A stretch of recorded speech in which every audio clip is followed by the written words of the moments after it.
All right, let's go. Let's talk about this movie. Party people in the place to be. What's going on? It's me. I just left the movie theater after seeing the movie Him, the Marlon Wayans movie Him, and I'm not sure exactly what I watched. So I wasn't gonna go see this movie because I'm not a Marlon Wayans fan. Matter of fact, I don't like him almost at all. Then I heard that Jordan Peele, that this is attached to Jordan Peele, and I was like, oh, it's a Jordan Peele movie. Then I heard that Jordan Peele really isn't attached to it. He just kind of produced it. He didn't direct it or write it, and that's true. And I said, oh, again, back the other way. And then I remembered that Marlon Wayans was actually good in Requiem for a Dream. But that was, 25 years ago now. And like, he was good when he's not trying to be funny. When he's trying to be funny, he is fucking awful. Marlon Wayans is the pits when he's trying to be funny. But when he was in Requiem, it worked. He worked in Requiem. And that was also a very well-made movie, top to bottom, all the way around. Like the cinematography, the direction, the writing, all of it. This movie is basically about football, American football. They don't use the, I have to go over here. They don't use the, I guess I'm not. They don't use the American, I hate this car, because there's no real good place to set up your phone. And the one thing I had, it started to wear out. So now I'm just kind of winging it. It's about American football, not the NFL. They couldn't get the license for the NFL, and there's very good reason why, because they are really pointedly going after how athletes are treated in the NFL, and not the same way, not the usual way of concussions and maybe agents taking advantage of them and stuff. Like they're really going, like, it's a point of view against the NFL. Now, I haven't gotten into spoilers just yet. I guess I will at a certain point, but I'll give you a fair warning before I go into spoilers. This is fresh out of the theater reaction to it. I was fairly confused. I'd also heard before I went in that the reviews for this weren't great, which it was like, the reviews aren't great for this. It was a competently made movie. Like, the director was definitely going for extra style points in the way that he was, in the way that he presented the movie, and avant-garde, like super artistic camera cuts and angles and stuff. Like, it's not like a slasher either. It's not like a horror like that. It's trying to be it's a psychological thriller. But it's hard to really understand exactly what it is you're looking at. Like the story, and not like in the, you really have to think sort of way. Like, it's not like, oh, well, it's just not going to hand the story to you. It's just kind of confusing. It's just kind of all over the place. Like, it's kind of like some of the shots are almost like they just wanted to do those shots. Very little is explained. I guess eventually you're just gonna have to assume certain stuff. Like, you're gonna have to assume some of the people that you like. They don't get into some of what's real and what's not. Some of what's fantasy and what's not. By the time you get to the end, it's not like a roller coaster where you've taken all these different twists and turns and, oh, that was fun, and oh, that meant this and that meant this and that meant this. It's just kind of like you end up at the end, and it almost feels like at the end of the movie, they try to explain a couple things. Like, at the end of the movie, Marlon does an explanation of a few things, which is like, okay. And then at the end, after Marlon makes that explanation, other people make an explanation of stuff, which is also like, okay. And then at the super end, there's a ending, there's a death of a character that is really weird. that you kind of occasionally think about during the movie, like, oh, that might be the person who's behind some of the weird stuff that you're looking at, or that's the character, that's the entity, that's the thing that's behind the weird stuff that you're looking at. But it never really establishes that beforehand. So when it brings it up at the end, it's kind of weird how they do it. I don't know. This movie, I can understand why this movie doesn't have a high rating.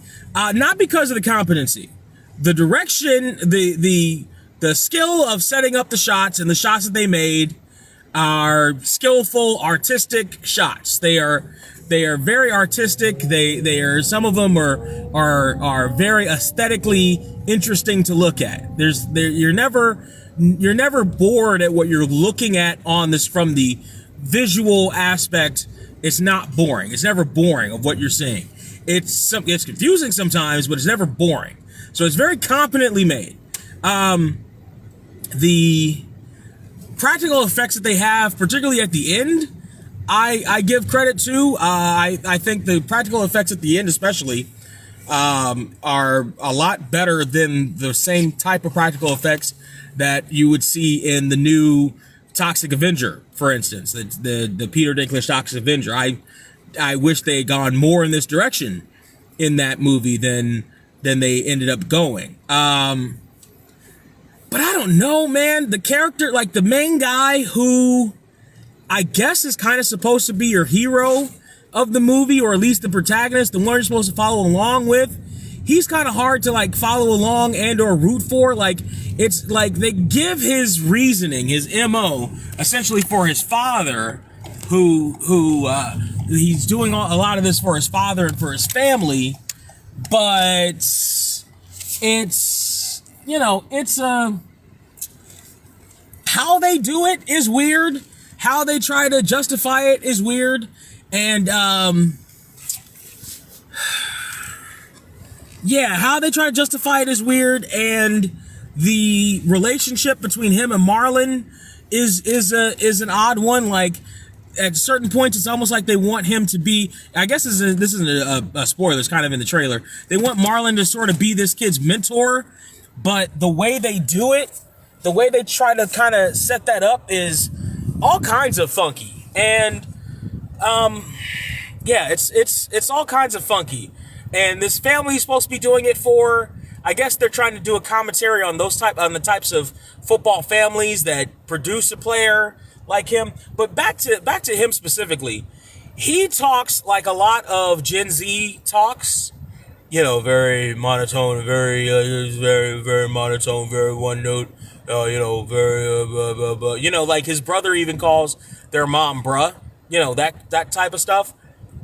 The thing about that is, and that may be how he got the part, and that's a realistic way to play it, because that's how people talk now. That's how the new kids talk. It's very what don't like that. That's realistic. However, in movies, and especially playing against Marlon, and especially for the audience to try to be, if not in your corner, follow you for the 2 hours that you're, you know, asking us to follow you, I need some inflection, man. I need some inflection. I know this is TikTok that I'm recording this on. You'll see this on other streams. But y'all need to start putting inflections in your voice. I don't know why y'all sound so bored. So y'all aren't the Xanax generation. Y'all are the Adderall generation. You need to have more. Adderall keeps you up, doesn't it? You should have more energy than what you sound like you do. But yeah, this kid is, and it's hard to follow him. You know what I mean? It's super hard to follow him, or want to follow him, or want to root for him, or whatever. And even then, along the way, part of it along the way is Marlon's intentions are murky, and not the cool kind of murky, like, oh, we're following this villain, or this guy who may or may not be a villain, or this guy who may or may not be a friend, and so we kind of want to follow him and see what his intentions are, and I'm not sure about him, and oh, maybe I kind of like him in this scene, and oh, he just betrayed the kid, so now I don't like him in this scene. It's just, like, there's a lot of, like, smash cuts, seemingly for no reason. There's a lot, like, like, again, the director, the writer, the people who put this movie together, they know the things. They know the tropes of a psychological thriller. It seems like they don't always know why those tropes are used. When, even. Yes, they know how to use them when they know how to use them. But it almost seems like they don't know why.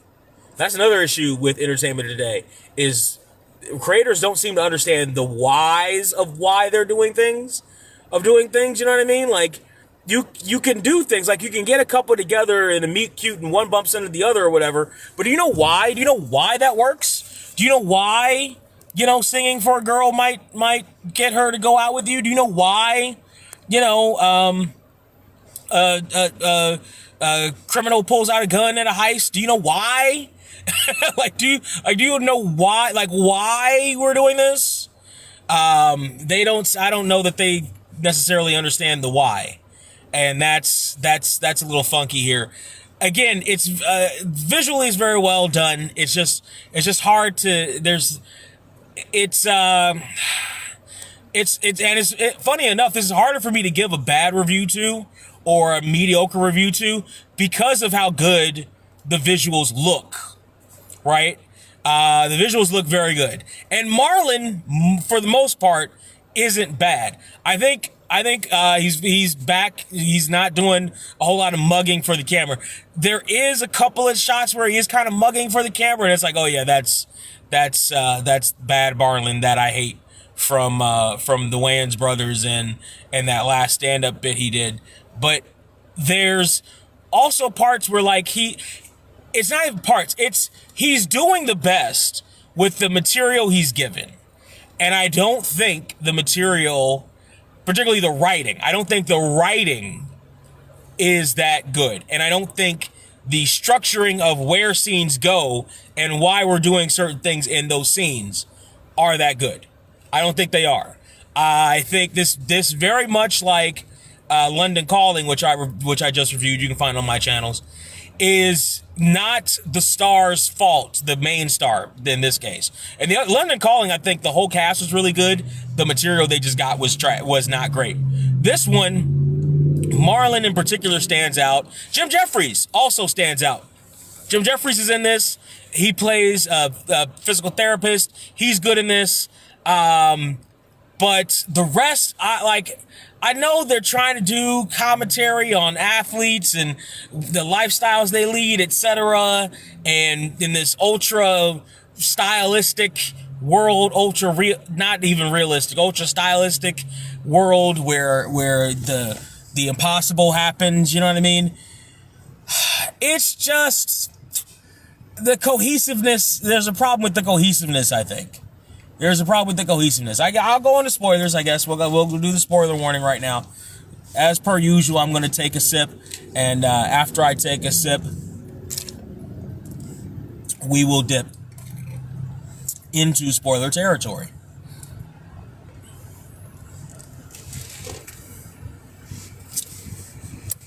All right. So the kid is... we start with the kid watching... Marlon playing football and getting Joe Theismann type injury on the field, and his father's like, "You're gonna do it. You're gonna be the greatest. You're gonna be the greatest." And fast forward, smash cut to his father dies, and the kid is in his house getting interviewed for about to go to the combine. And before he goes, he does one last training at his old stomping grounds, and he gets hit by the mascot of the Saviors team that his father was a big fan of, is the Saviors, because the NFL didn't give him permission for this. And good on the NFL on this one. With a big hammer axe, almost like from the Bludgeon Brothers or the Wyatt family or the Wyatt Six, which realistically should have killed him, but just kind of leaves a gash in his head with a bunch of staples. I guess they're supposed to be reminiscent of the laces on a football. He ends up going to the combine anyway, but he doesn't perform. He freaks out. He doesn't end up performing.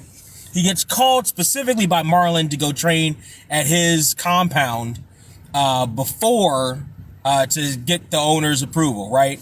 And fast forward to the end, they did all that so that they could isolate this guy so that he could be the next GOAT. Marlon Wayans is thinking of retiring. He's the greatest of all time. He's won 8 championships, and he's thinking about retiring, and the whole thing is a ploy to pass the torch to him. Along the way, there's a whole lot of smash cuts and type shots, and like you would see at a Halloween Horror Nights commercial. And there's his albino wife, and for some reason, and he in the practice field is actually like they're actually like maiming people and basically killing athletes that or other people that are coming to the field. He on the way there meets these rabid fans who are camped out in front of the compound. You don't know who they are. One of them ends up sneaking into the compound, into the sauna, and the kid almost kills her because she snuck into the compound and was about to bludgeon him in the head. And and at that point, I'm almost like, oh, they're doing that because they want to get something on the kid so that he's tied to Marlon in some kind of way. No, not really. That never comes back. Marlon ends up killing her. That never comes back. Jim Jeffries plays a physical therapist who at some point tells him to run, but it's too late. When he tells him, he's already in this mega donor party, and not mega donor, mega owner party, and the owners all sit around drinking or sit around waiting for him to take a drink in this big ritualistic hedonistic party after he's already had one with the wife, but we're not sure what it is. And Marlon's acting kind of schizophrenic and crazy and split personality like with the kid. And the kid, again, he, like a lot of kids today, a lot of teenagers today, a lot of Gen Z today, is as boring as fucking driftwood. He is as deadpan in the face. He's got very little in the way of quips or comebacks or personality at all, which makes him a good athlete. Again, that's good casting, I guess, because that's how a lot of people are. But in terms of wanting to follow him for a movie, doesn't work. And so along the way, there are these different things. It's like, oh, is Marlon trying to get this guy to kind of like make a blood sacrifice? You know how blood in, blood out, like you got to commit a crime to be part of the gang so that we all have something on somebody. You know what I mean? That type of thing. And it's like, they're ebbing and flowing back and forth with that. And at the end, meanwhile, along the way, you know what I mean? That type of thing. And it's like, they're ebbing and flowing back and forth with that. And at the end, meanwhile, along the way,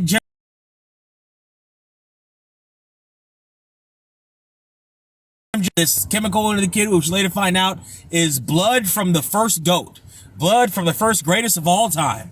As Marlon is sitting in this is the only time Marlon explains pretty much anything. As Marlon is sitting in his ready room, watching a sphere above his head from the eye view of, I guess, himself, or from the greats of all the fans cheering for him as he comes out of the tunnel. And apparently there was this ritual, the first greatest of all time passed his blood to the next greatest of all time, passed his blood to the next greatest of all time, etc., etc., etc. And that's what they did to the kid. And now the kid has to fight Marlon to go out through the tunnel for this big ritual where everybody's face is blurry and where he meets with the owners one more time to sign the contract. But instead, he slashes them all to death for all the crimes that they've committed against every athlete in the NFL history, right? Including the owner who's cowering away, and his agent who gets sacrificed to the devil himself. He's laid on an altar with the pentagram and the symbol, and as the new kid walks away, the guy disappears in a puff of smoke. And he comes through and he's all bloodied up, and he's got the hammer, he even kills the mascot. And he ends, and apparently he's the next GOAT, ready to come out and face the entire football landscape, pro football landscape, even though he just killed a whole bunch of owners and his agent and the GOAT. But which makes me wonder, like, if this is the world that he lives in, why would he act surprised when he's there and he's seeing this kind of ritual take place, right? Like being in football, he doesn't, like, has that never happened before? Like, when the GOATs retired, did they, and seemingly, this is one of the problems, and this is the only thing that ties into Jordan Peele, because Jordan Peele had an issue with explaining too much of the world, enough to make you wonder in Us. And similar thing here, where it's like, okay, so every goat passes on his blood to the next goat and then gets killed by the new goat. Nobody looks for them. Nobody notices this pattern. Nobody notices this pattern. That like really, like if when Aaron Rodgers got the starting position with the Packers, if Brett Favre just disappeared, somebody would notice. Somebody would notice. Somebody would notice. Even that's just one time, but somebody would notice. You know what I mean? Somebody would take notice. If Steve Young took over the 49ers and Joe Montana just disappeared, just never existed, just poof, gone, or found dead in a ditch somewhere. That'd be curious. And then after that who was after us? Was it Alex? It wasn't Alex Smith. No, it wasn't Alex Smith. But let's just say Alex Smith. If Alex Smith, it wasn't Alex Smith. But let's just say Alex Smith. If Alex Smith then took over after Steve Young, and Steve Young then also just ends up dead. Like immediately after, or as that transit in the offseason, like no one would notice, no one would pay, like even in this hyper realistic world, no one would notice. It's stuff like that, man, stuff like that. Like it's funky, it's got some good visuals, but I swear the cohesion of this movie is its issue. It's visually interesting. It's visually interesting. If you're a cinematographer, I would say watch it. If you're into horror stuff and like jump cuts, just for those, not the cohesion of them, but how they're done, I would say watch it. But as a movie, again, you're not bored visually. And as you're trying to follow along, don't try to follow, it goes nowhere. You try to follow it along is fairly useless. On a scale of $15, I'm going to cut this short. I got stuff to do. On a scale of $15, I would say him is probably worth about 5 out of $15. And again, that 5 is solely on the strength of the visuals, solely on the strength of the visual effects, solely on the strength, especially of the practical ones. So, as a matter of fact, I don't think there's some computer stuff because they do some like internal like of the players hitting other players and what that'll do to the body. They do some like CGI scan through stuff, which is actually pretty good. But the practical effects are really good, I think. So on the strength of the effects only and the visuals only, I would give it a 5. Marlon is fine. He's nowhere near as annoying. He's not 100% normal, but he's nowhere near as annoying. The kid's a fucking waste. I don't know who this kid is. He's a fucking waste. At least if he acts like he did in this movie, in other things, he's fucking driftwood. He is yawn. There's nothing to this kid, which is why I know he'll be the biggest thing in Hollywood in 2 years, and will win all the Oscars and Tonys and shit because he's middle of the road nothing, and America loves middle of the road nothings. So don't make me a middle of the road nothing. America, you hate me so much, I know you do. Like, share, and subscribe then, so I can get out of this middle of the road nothingness and become something big and rest my laurels on my talent and not have to be middle of the road nothing. That movie 5 out of 15, only on the visuals. The visuals are good. Everything else it's confusing. It's kind of a mess. I'm Cyril469 on everything. SURREAL, the number's 469. The Potacito is coming back. We're going to do the book. I wanted to start doing that sooner than later. Stuff's been getting busy, and every day is getting busier. Every day I wake up like, I got nothing to do, and then I end up with a ton to do. But I'm going to bring it back. I'm going to read along. What we're going to do is we're going to summarize the book, the Potacito book, the Las Vegas book. So what I do is I do a rewatch podcast of the 2003 show Las Vegas, which just had its anniversary a couple of days, about yesterday. Happy anniversary, Las Vegas, as I'm recording this. But it's the Potacito. You can find it at the Potacito, PODECITO .podbean.com is where you can find it. It's also on YouTube. Potacito Tube. YouTube.com/PotacitoTube and other places where the Potacito on all the socials media, including here on TikTok, Twitter, etc., etc., etc. If you need your car washed in LA, go see my homeboy Eric. He's clean, fast car wash. I'm gonna give him a plug. He deserves it, and all that. And where you see it on YouTube or whatever, I'll put the link to his stuff down in the either description or pinned comment. In the meantime, in between time, don't waste your time on him. The movie Him. Don't waste your time on him. But like, share, subscribe on all the places where you can find me. And and that'll be that. And I will see you then, party people. And as always, cheers.